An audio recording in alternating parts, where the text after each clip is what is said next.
नैतिक शिक्षा की कक्षा के अंदर आप सभी बच्चों का स्वागत है। प्यारे बच्चों, आज हम कक्षा 8वीं पाठ 15 आर्य समाज के नियम 7वें से 10वें तक इस वीडियो के अंदर पाठ अध्ययन करेंगे। तो प्यारे बच्चों, आगे बढ़ने से पहले आप इस चैनल को सब्सक्राइब कर दीजिए और लाइक जरूर कर देना। जो बच्चा इस वीडियो को देख रहा है लाइक जरूर कर देना, ताकि और दूसरे बच्चों के पास भी ये वीडियो जा सके। ओके बेटा, चलते हैं आगे। आर्य समाज के नियम 7वें से 10वें। प्यारे बच्चों, आर्य समाज के 10 नियम हैं, आपको पता भी है। हम इस चैप्टर के अंदर 7th, 8th, 9th और 10th 7 से 10 नियम को हम पढ़ेंगे। तो 7वां नियम जो प्यारे बच्चों है, सबसे प्रीतिपूर्वक धर्मानुसार यथा योग्य वर्तना चाहिए। इसकी व्याख्या है, मनुष्य एक सामाजिक प्राणी है, उसका व्यवहार अन्य लोगों के साथ किस किस प्रकार होना चाहिए इस नियम के अंदर बताया गया है। प्यारे बच्चों, तो हमारा व्यवहार समाज के अन्य सभी लोगों के साथ प्रीतिपूर्वक होना चाहिए, प्यार भरा होना चाहिए, प्यार से परिपूर्ण होना चाहिए। हमें सबके साथ प्यार से बोलना चाहिए, किसी को कड़वा नहीं बोलना चाहिए। हार्ड व्यवहार, हार्ड बिहेवियर, कठोर गुस्से वाला हमें व्यवहार नहीं करना चाहिए। परंतु इसका मतलब ये नहीं है कि हम दूसरों के साथ प्यार से बोले तो हमारे हमें कठोरता का व्यवहार नहीं करना चाहिए। लेकिन यहां ये नियम ये कहता है प्रीतिपूर्वक। उसके बाद आगे आता है धर्मानुसार। आप धर्म के अनुसार व्यवहार का यूज करो अपने व्यवहार को। यदि फिर भी वो नहीं मांगता है तो यथा योग्य, ठीक है ना। मान लो पाकिस्तान ने हम पर हमला कर दिया और हम कहेंगे हम उसके सामने हाथ जोड़ के खड़ा हो जाए, नहीं, दुश्मन को दुश्मन की तरह ही ट्रीट करना ये नियम बताता है। इसी प्रकार इसके नियम के अंदर कहा भी गया है कि उसके साथ हम भी वही प्रीति निभाएंगे जो अपने मित्र के साथ निभा रहे हैं। यह धर्म के विरुद्ध है, इसलिए हमारा व्यवहार प्रीतिपूर्वक होने के साथ साथ धर्म के अनुसार भी होना चाहिए। धर्मानुसार व्यवहार करके हम शत्रु या नीच को रास्ते पर ला सकते हैं। हमें उससे बदला तो नहीं लेना चाहिए, परंतु कुछ इस प्रकार से व्यवहार करना चाहिए कि हमें हानि न हो और उसके आचरण में सुधार आ सके। ठीक है ना प्यारे बच्चों, इसमें यह कहा गया है कि नुकसान नहीं होना चाहिए, लेकिन हमें उस व्यक्ति के अंदर आचरण के अंदर सुधार ला सके, ऐसा व्यवहार हमें जरूर करना चाहिए। लेकिन इस उद्देश्य की सिद्धि के लिए हमारे व्यवहार में कटुता नहीं आनी चाहिए, ठीक है ना, घृणा नहीं आनी चाहिए। ऐसा कुछ नहीं करना चाहिए जो धर्म के अनुकूल न हो। इसलिए हमारा व्यवहार यथा योग्य भी होना चाहिए। सभी से एक समान व्यवहार नहीं किया जा सकता। हमारा व्यवहार काफी हद तक इस बात पर निर्भर करता है प्यारे बच्चों कि दूसरा व्यक्ति हमें किस तरह बिहेव करता है, ठीक है ना। तो ये 7वें नियम के अंदर बताया गया है। 8वां नियम प्यारे बच्चों है, अविद्या का नाश और विद्या की वृद्धि करनी चाहिए। विद्या का अर्थ है किसी भी वस्तु का यथार्थ अर्थात ठीक ठाक ज्ञान। वास्तविकता के विपरीत ज्ञान को अविद्या कहते हैं, कि जो असली है उसके विपरीत, उसके उल्ट, उसको अविद्या कहते हैं। ठीक है ना। अब जैसे रस्सी को सांप समझना, आप अंधेरे में जा रहे हो, एग्जाम्पल मैं आपको दूं, आप अंधेरे में जा रहे हो और बिल्कुल अंधेरा है और सामने आपको रस्सी पड़ी है, लेकिन है तो वो रस्सी, लेकिन रस्सी हमें दिखाई नहीं दे रही, तो हमें क्या दिखाई देगा? अरे ये तो सांप है। ये अविद्या है। झूठ को सच समझना, लेकिन वो झूठ है, लेकिन हम सच समझ रहे हैं सांप है, कभी डस ले, कभी हमें काट ले, यही अविद्या है।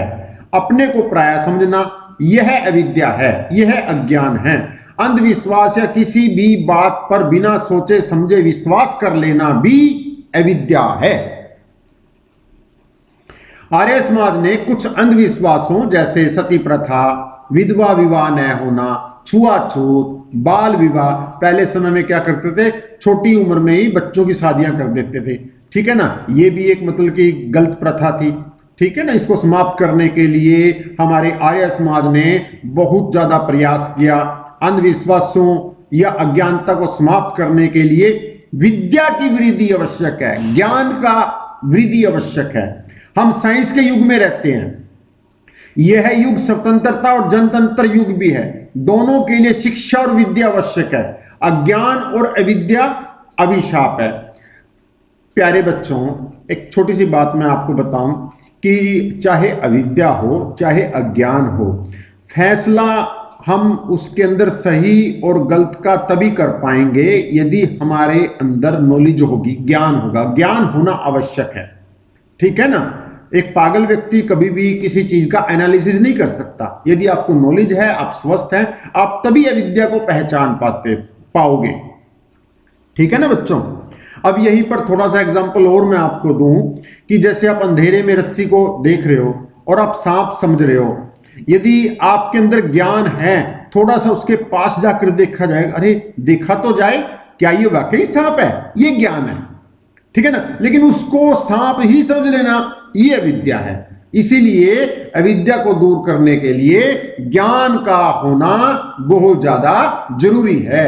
उसके बाद हमारे पास 9वां नियम आता है, प्रत्येक को अपनी ही उन्नति में संतुष्ट न रहना चाहिए, अपितु सबकी उन्नति में अपनी उन्नति समझनी चाहिए।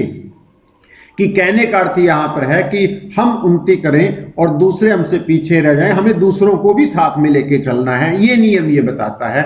इस नियम में सभी मनुष्यों को, विशेषकर आर्य समाज के सदस्यों को प्रेरणा दी गई है कि वह केवल अपनी ही उन्नति में संतोष न करे,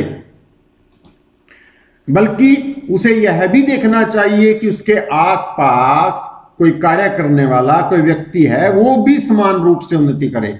दूसरे शब्दों में हम यह कह सकते हैं प्यारे बच्चों कि हमें कोई भी कार्य करने से पहले यह सोच लेना चाहिए कि हमारे इस कार्य से हमारे आसपास रहने वाले अन्य लोगों पर भी कोई गलत प्रभाव तो नहीं पड़ रहा।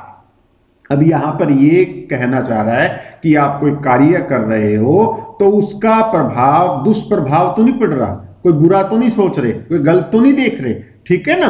तो हमें अच्छा ही करना चाहिए और दूसरे ये सोचे हाँ भाई वाकई बच्चा अच्छा काम कर रहा है, वाकई परिवार अच्छा काम कर रहा है, ये बहुत अच्छा व्यक्ति है, हमें ऐसा कार्य करना चाहिए। हमारे कार्यों के साथ साथ अन्य लोगों पर भी उन्नति होनी चाहिए। उन्नति का अर्थ यह है कि अब यहां पर एक प्रश्न बन जाता है कि उन्नति कितने प्रकार की होती है। ये आंतरिक प्रश्न है और कई बार पूछा भी गया है बोर्ड एग्जाम में। शारीरिक उन्नति, आर्थिक उन्नति, सामाजिक उन्नति, धार्मिक उन्नति, कई प्रकार के इसमें बताया गया है। हमारा कर्तव्य यह है कि अब इस बात का ध्यान रखें कि हमारा प्रत्येक कार्य हमारी तथा हमारे संपर्क में आने वाले सभी लोगों की शारीरिक, आर्थिक, सामाजिक, धार्मिक, आत्मिक उन्नति में सहायक हो, बाधक नहीं।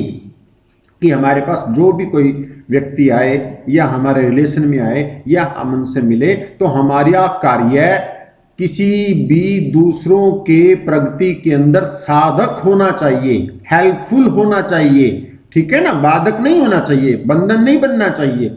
हमारी उन्नति समाज, देश और मानव मात्र की उन्नति का अंग हो, ठीक है ना। हमारे कार्य से हमारे मोहल्ला अच्छा बने, मोहल्ला अच्छा बनेगा तो हमारा देश के लिए भी अच्छा हो, पर्यावरण के लिए भी अच्छा हो, नेचर के लिए भी अच्छा हो, तभी वही उन्नति ही कही जाएगी और उसी को ही हम सच्चा सुख कहेंगे।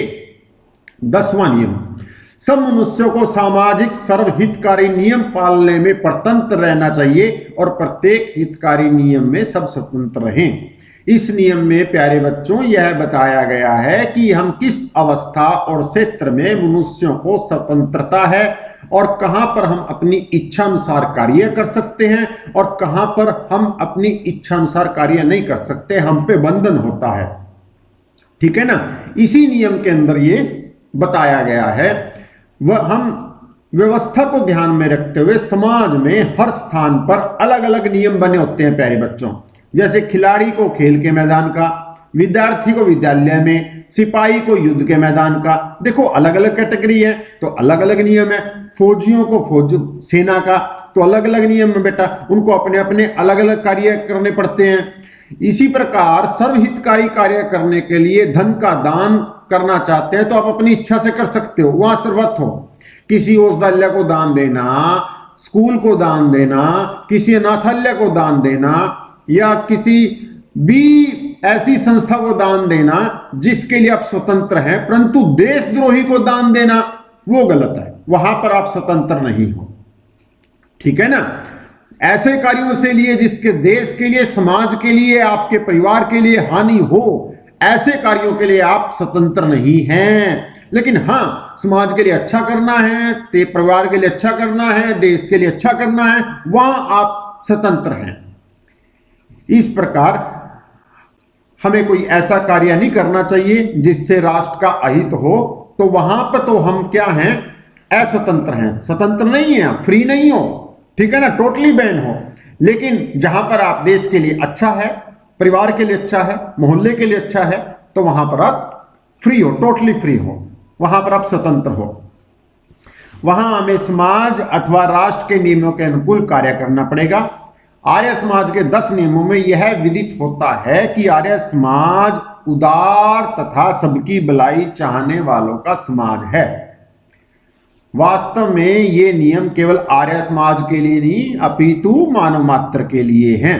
तो प्यारे बच्चों, यहां पर ये पाठ अध्ययन खत्म हो जाता है और आप इस वीडियो को, इसके बाद हम प्रश्न उत्तर करेंगे। आप इस वीडियो को लाइक कीजिए, चैनल को सब्सक्राइब कीजिए।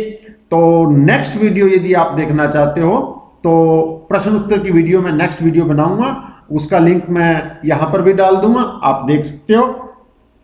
ओके बेटा, धन्यवाद।